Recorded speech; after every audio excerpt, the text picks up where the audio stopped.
How would an abundant person think? Write it down, dude, and fire and wire those thoughts in your brain and install the hardware. Keep doing it with attention and intention. It becomes the new voice in your head. It becomes a software program. Then say, okay, how am I going to be in my life today? What would an abundant person, how would they behave? And before you reach for your cell phone and start scrolling through your social media, close your eyes and rehearse in your mind how that person would walk, how they would breathe, how they would smile, how they would greet people, how they would be on Zoom calls, how would they be in traffic, how would they be at dinner. And the act of closing your eyes and mentally rehearsing the act, if you're truly present, the brain does not know the difference between the real life experience and what you're imagining. In fact, just a little bit of time, you start to install the neurological hardware to look like you already did it. Now the brain is no longer a record of the past, it's primed for the future. Keep doing it, keep rehearsing. No different than playing an instrument, no different than learning how to dance, no different than learning how to act or play a sport. Everybody's always rehearsing, right? The rehearsal process changes the brain to look like you've already done it, you've already experienced it. Now what's the essential part of that? The hardware is in place. Now all you gotta do is step into the footprint. Keep doing it, it becomes a software program. You start acting like an abundant person. Everything changes. Your energy changes, your mood changes, the way you walk, the way you breathe, your posture changes. You're out of the known, right? Yes. You gotta condition the body now emotionally into the future. Can't open your eyes in the morning until you are feeling worthy to receive. And if you can't feel worthy to receive, then if not now, when? If it takes you 2 hours to get there, ask me if it's worth 30 years of running, trying to get what you need matter to matter.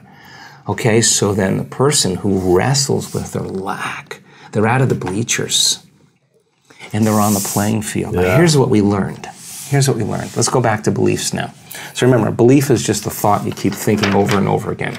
A belief is something that you keep thinking enough times that you hardwired in your brain and it becomes an automatic program. And we have beliefs about all kinds of things, money, relationships, God, whatever it is. It's all based on what we've been told or our past experiences, right?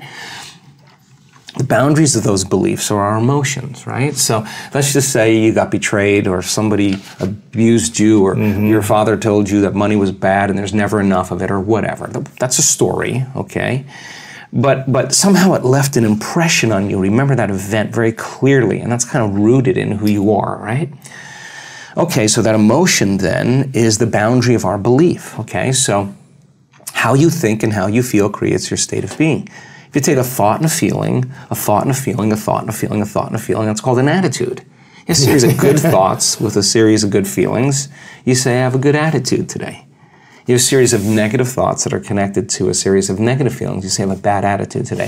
So attitudes are just shortened states of being. Good attitude in the morning, bad attitude in the afternoon.